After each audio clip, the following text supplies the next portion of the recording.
court. Mark Neumeyer for the appellant, Roger Ballan. I would like to reserve 3 minutes for rebuttal. Thank you. This is relatively a simple case from a legal perspective, a little bit confusing from a factual perspective. It comes down to one of the most basic doctrines of the law, which is what constitutes a contract. The evidence before the court, obviously the court has already reviewed the record and the transcript. Very clearly what had happened leading up to the issuance by the wife in this case of the document that she presented to the husband, which we alleged as a contract, she alleged was not, were some discussions relating to not just the wife's health and not some issues with the wife's health, but also issues with the adult son's education. The husband testified without contradiction that leading up to the time of the filing of the divorce in this case, the son was doing very poorly in the University of Tampa, ended up losing his scholarship, which would result in his tuition increasing from $12,000 a year to over $40,000 a year, or $1,000 a month to over $3,000 a month. He testified that he had, and the wife had discussed this via emails over the summer of 2012. She testified that she didn't remember, but she didn't remember a lot of things. This was part of her alleged condition. This ended up with her presenting the document to the husband. It's our position that by correctly analyzing this under the law, clearly constituted an offer. The SGC Harborwood case defines contracts not as being presented as a contract or anything else. It simply says when 3 elements are present. That's it. Doesn't matter how they get there, any particular format or anything else is required. 3 things have to be present. An offer, and that's where we're stuck here. An acceptance, which clearly we have, and consideration, which I believe also clearly we have. Now, the trial court below parsed the instrument separately and indicated that there was no offer. From our perspective, there were clearly 2 conditions set forth in the letter. One was that she was dropping her claim for alimony for support. That was does it say she is dropping, or she is going to, or she may? It's I am withdrawing from seeking alimony, but she can't. It's not done until she files an appropriate pleading, correct? I would disagree, Your Honor. As we indicated in the brief, the practice is not, and there is no requirement in the court, the rules of civil procedure, or in the case law, that when you withdraw one of a series of requests or claims for relief, that there has to be an actual amendment of the pleadings to conform with that. But the court ultimately has to be notified. Yes, and they did, and this is where we allege that by filing this agreement with a cover letter saying this is a partial settlement agreement, which the husband promptly did. The husband did, right. His counsel. Right. Promptly filed it saying this is the wife didn't file it. That's correct. However, she didn't have possession of it at the time that it was executed by the husband. She had the wife, who was represented by counsel, that's true, on her own, yes, sent this to the husband's counsel, not to the husband. She delivered it to the husband. It was addressed to the husband's counsel. Right. Which, from our perspective, indicates clearly this wasn't just communication between the parties. This was intended. And her attorney wasn't aware of it. Isn't that right? That's correct. Our position is that because it was addressed to the husband's attorney, it was clearly intended to be involved with the litigation. She was aware of the litigation. She was aware he had counsel. She was addressing this, as it were, although she was represented, she's clearly indicating in the letter itself that this is intended to have some legal effect. I'm addressing it to an attorney, not just, hey, I'll do this if you do that, like it was a normal communication, not an offer. The letter contained the two propositions. One is, and it said, why can't this document be interpreted as, here's what I'm willing to do, drop the papers so we'll have an agreement? Now, clearly she doesn't say that, but I am withdrawing from seeking alimony. Husband can pay without hesitation, pay for the education. He can do whatever he wants with his income. It's clearly not in the format of a traditional agreement. That is true. And there's a lot of case law if an agreement says this is subject to being written up, or this is our general agreement, but we're going to tighten it up with exact language, it's going to be put into position, then clearly it's not a contract.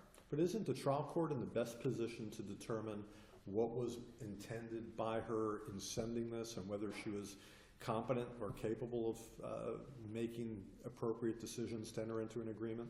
It would have been, except for the unusual circumstances of this case, which is the wife didn't remember.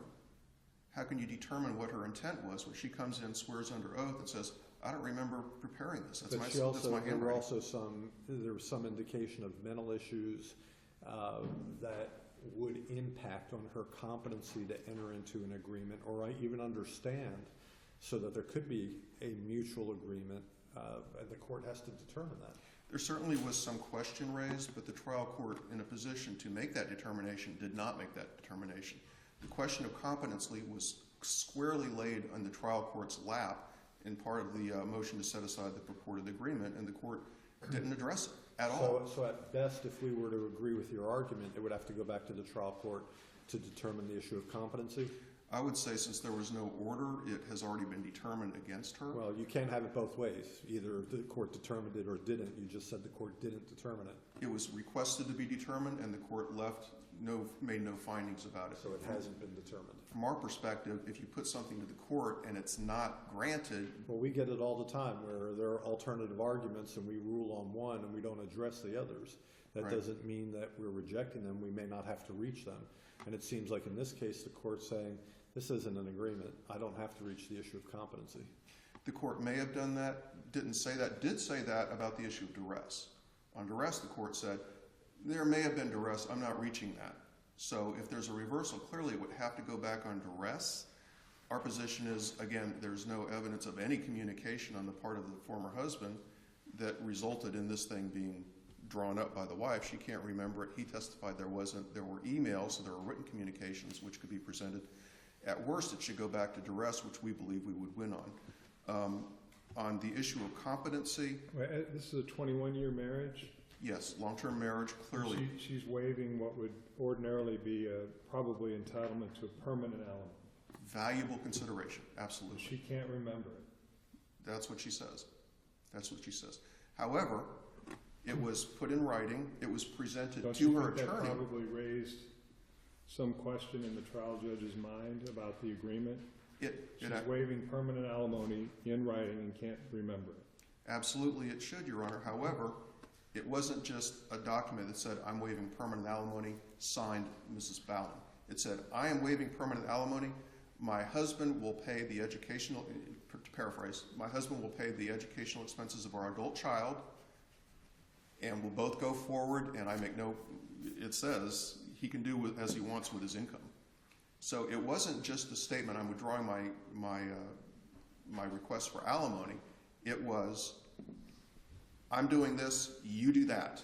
And the husband said, that's an offer, I accept it. And it was brought to the wife's attorney's attention immediately. It was filed the same day with a copy to them.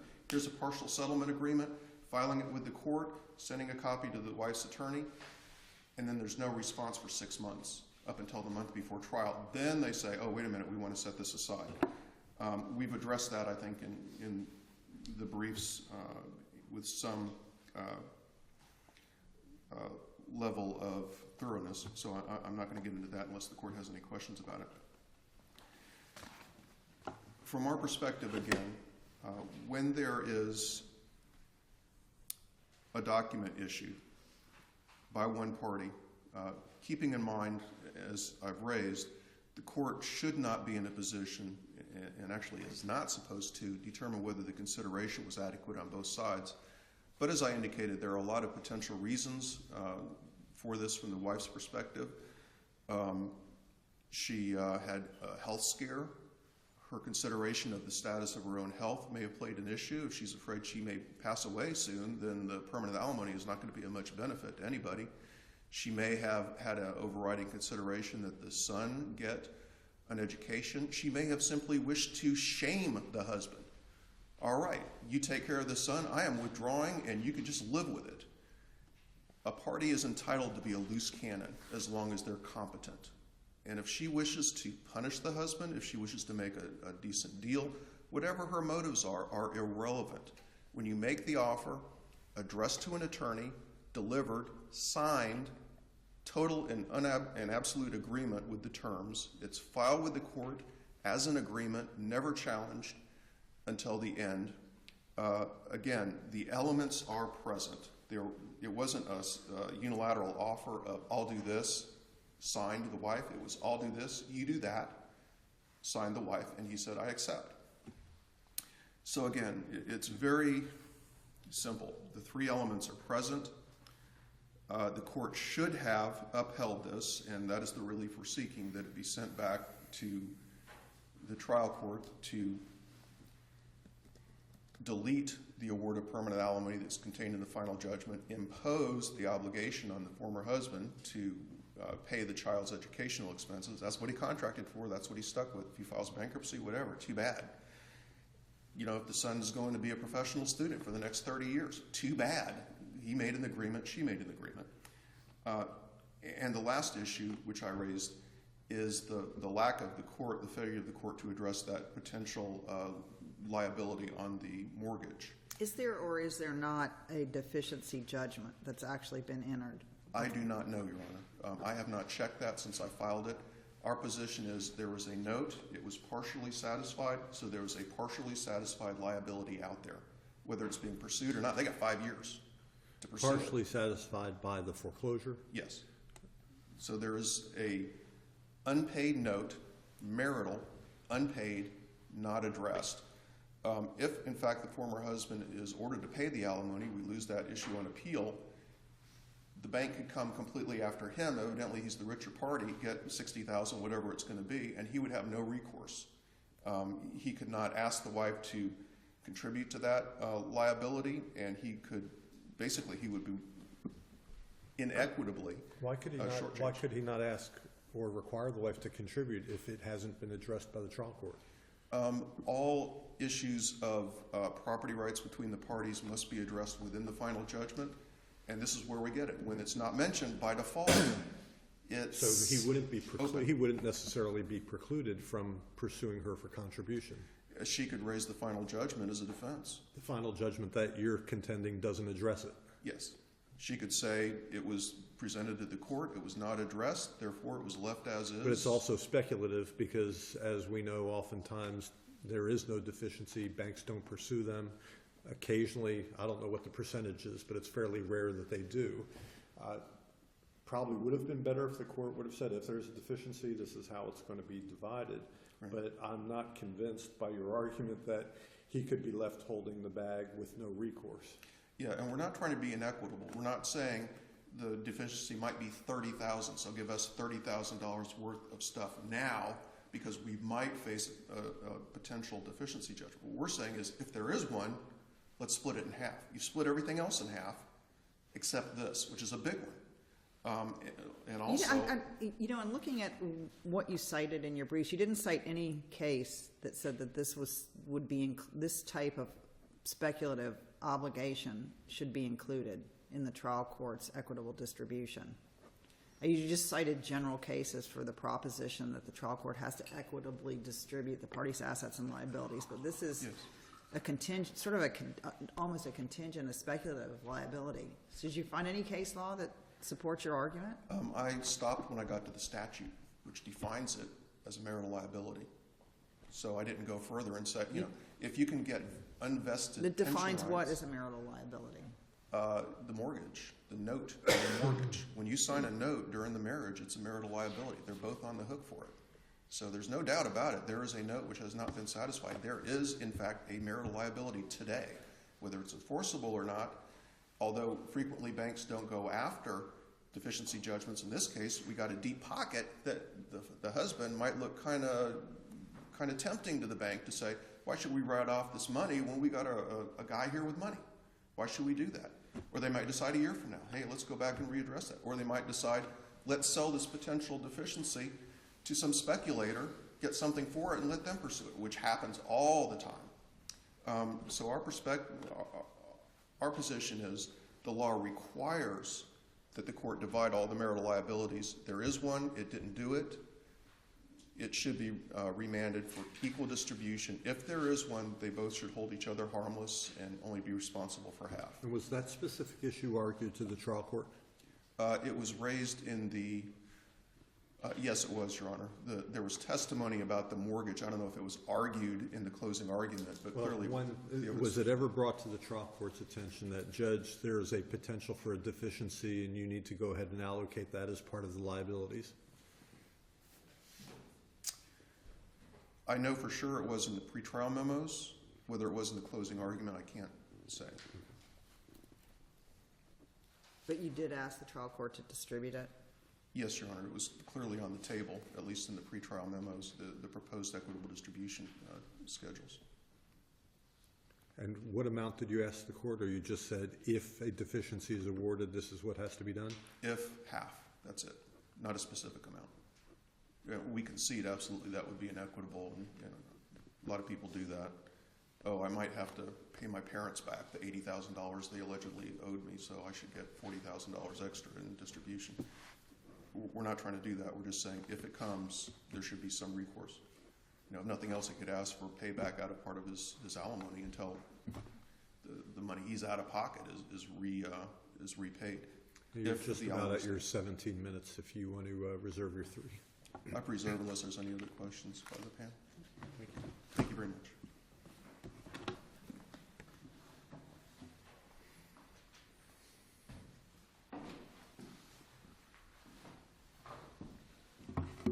May it please the court. My name is Paul Manning.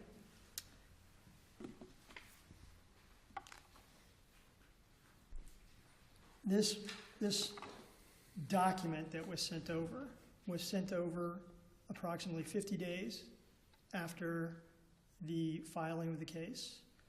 It was sent the day after the certificate of compliance with mandatory disclosure was filed by the husband, and it was sent 2 days before the wife was arrested, showing up at the husband's place of business. The trial court rightly heard all the evidence regarding this purported agreement, spent, I believe it was approximately 4 hours on it one day, and after hearing all the testimony and all the evidence, found that it was not even an offer, that without saying it seems to be some miscellaneous ramblings and statements that were sent without knowledge of her counsel, that were sent addressed to opposing counsel, delivered to the husband's place of business. And as the court rightly found, it doesn't reflect accurate language to make it an agreement. In order to make this into some sort of agreement, as the husband would desire, you really have to read a lot into it. It's not an offer inviting acceptance. And even if it got to the point where it was found to be an offer, it fails for lack of consideration. The husband testified that he was always obligated to pay and always would pay for his son's education.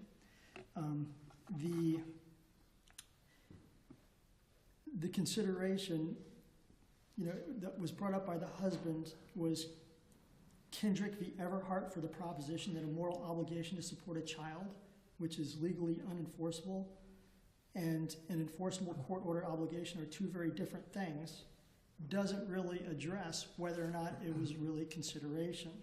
In fact, when you go to Kendrick v. Everhart, the only mention of this moral obligation is on page 56. The paternity statute was enacted in abrogation of the common law in order to convert the father's moral obligation to provide child support to a legal obligation, and in order to relieve the public of the need to provide support for the child. And that cites Gammon v. Cobb, Mocher v. Rasmussen, Taxdahl, etc. The lack of consideration has never been addressed by the husband. They've said there was consideration, but they've never shown there was consideration, and the only evidence that is there was that the husband was already going to pay for the education. Well, but he wasn't legally obligated to pay. He was not legally obligated Right. to pay. That's correct, Your Honor. Was that a statement he made at the hearing, or where were you? I saw that in your briefing, but where did you get that statement from that he said he would do that? Your Honor, it was in one of the depositions that was filed. Is in his deposition? Yes, sir. So I recall it was in his deposition, not at the trial. I mean, the trial was multiple days, but I think it was in his deposition that he stated that. So, as far I as... seem to recall that despite the fact that he may not have a legal obligation, if he in fact made a representation that he would pay those costs, then that would be enforceable, wouldn't it? Isn't there case law to support that? Or am I remembering something that's wrong? Are you asking, Your Honor, if just by making the statement? Just in a generic sense, if a husband/father says, I'll pay for college tuition, and he says it on the record, he says it during his deposition, or he says it during a trial, even though he may not have a legal obligation to do that beyond age 18, to support the child and pay these expenses once the child reaches the age of majority, that would still be enforceable against him, wouldn't it? Yes, sir, I believe so. Yes, sir. I guess what I'm getting at is if in fact he said he made that representation in his deposition under oath, then that would support your argument that he's already on the hook for that, and that does not furnish the consideration for this agreement. Yes, sir. Yes, sir.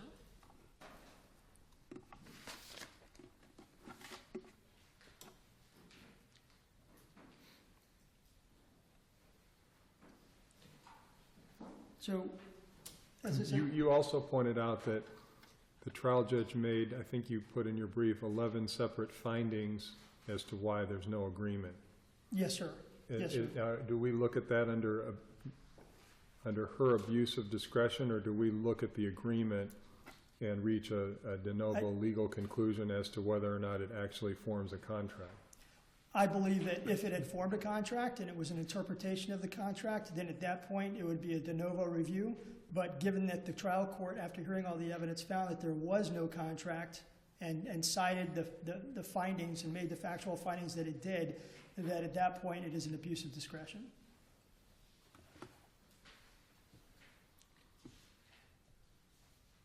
And regarding the provision regarding the contingency delinquents, I believe that certainly the husband would have the ability to come back in the event and be like a found asset, an undisclosed asset that was there. If the husband did, in fact, get sued or on the note and they tried to enforce it against him, he could always come back after the wife and seek her contribution of that. The issue of the deficiency was presented to the trial court in the way opposing counsel suggests, or is there anything you have to add to that? The way that the deficiency was presented, I don't recall. It was not presented in the closing argument. I don't recall it being presented there. As I recall, it was a brief couple of questions in the actual trial. And that was all that was ever mentioned of the deficiency judgment. And once the final judgment or the order was entered, the issue was not raised to the trial court's attention?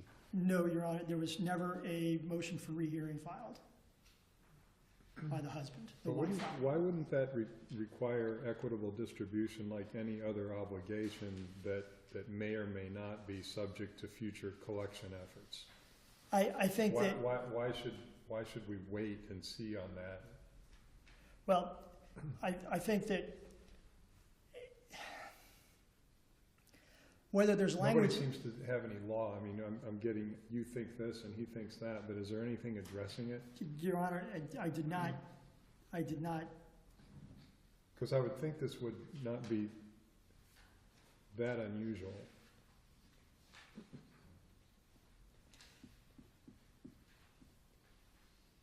I mean, I just don't see why it isn't like credit card debt or anything else that, looking into the future, you don't know what collection efforts are going to be made. You just distribute it and let the chips fall. That's correct, Your Honor. And I think that it wasn't really an issue in the case. It wasn't really, it was brought up in the appeal, but I don't think it wasn't really an underlying issue in the case. I don't think there was anybody saying, we're going to get tagged with this deficiency judgment and we need to be ready for it. It was sort of dismissed by the husband and the wife. They both had walked away from it. And in fact, the wife didn't even know the foreclosure was going on until they came and knocked on the door. So it was a husband that had failed to make the payments on the house, and she was forced out of the home. And so the deficiency judgment itself, whether or not there is ever any attempt to collect on that, I certainly believe that just because it's not in the final judgment, the husband isn't necessarily harmed on his ability Mr. to. Niemeyer suggests that this could be an open issue for 5 years, and I think what he's referring to is the statute of limitations from the time of default. Aren't there some statutory provisions limiting the period of time in which a lender can pursue a deficiency judgment once the foreclosure is pursued to completion? There are, Your Honor, but I don't recall what they are. I know there are some. And so, whether, I think in their reply brief, they had said that, and quoted the language that they think should be in there in the reply brief. And, all they said was the final judgment should contain a provision that the parties are equally responsible and should hold each other harmless as to any liability associated with this mortgage and note. Well, I don't necessarily think it should be equal either, because it has to be equitable. But certainly if they had, if the court reserved on the issue of it, that's all that would be needed for it. And I don't think it's they're necessarily harmed by the court not reserving on it.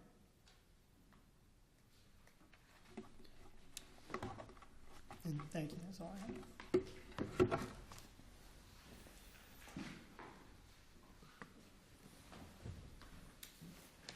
Just briefly,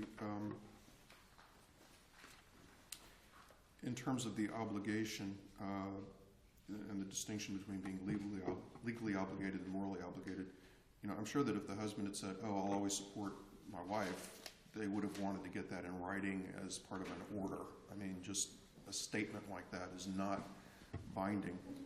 Additionally, while he was agreeing at this point to fund the adult child's education, that may have been based on his relationship, which he testified was very close.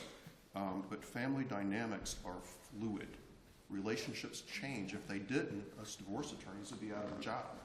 The relationship could have gone sour between the son and the father in the future, and then he would have felt no more moral obligation. You're going to marry this woman, then you're dead to me. We hear that all the time. In this case, it was in fact a enforceable obligation that he could be sued on and a judgment could be received. The portion of the transcript, the court was asking about the father saying he's obligated to pay it. That was the transcript, pages 126 to 128. And one other point, counsel indicated that 2 days after presenting the agreement or the letter to the husband, she was arrested for showing up at the business. In fact, the testimony was she was arrested for refusing to leave after repeatedly being asked to by law enforcement. So again, loose cannon, but competent. I have this vague recollection of either case law or a statute that limits the time period in which a deficiency can be sought. And that sounds familiar to me too, Your Honor, but even if it survives by a year, it's still live today, or probably live today. We don't know when the exact foreclosure was final. I believe it was the end of 2013. If it's a couple years, it's still open. But regardless, in an abundance of caution, it should have been addressed by the court. And it could have been brought to the court's attention by motion for rehearing too. It could have been, Your Honor, and my review of the record indicates there was a motion for rehearing filed by the husband. I just can't tell the court today if it was in there or not. I don't have that with me. Very good. Thank you. Thank you. The next case is Bartow HMA versus Amber Edwards and Larry Thomas. Is everyone present for that?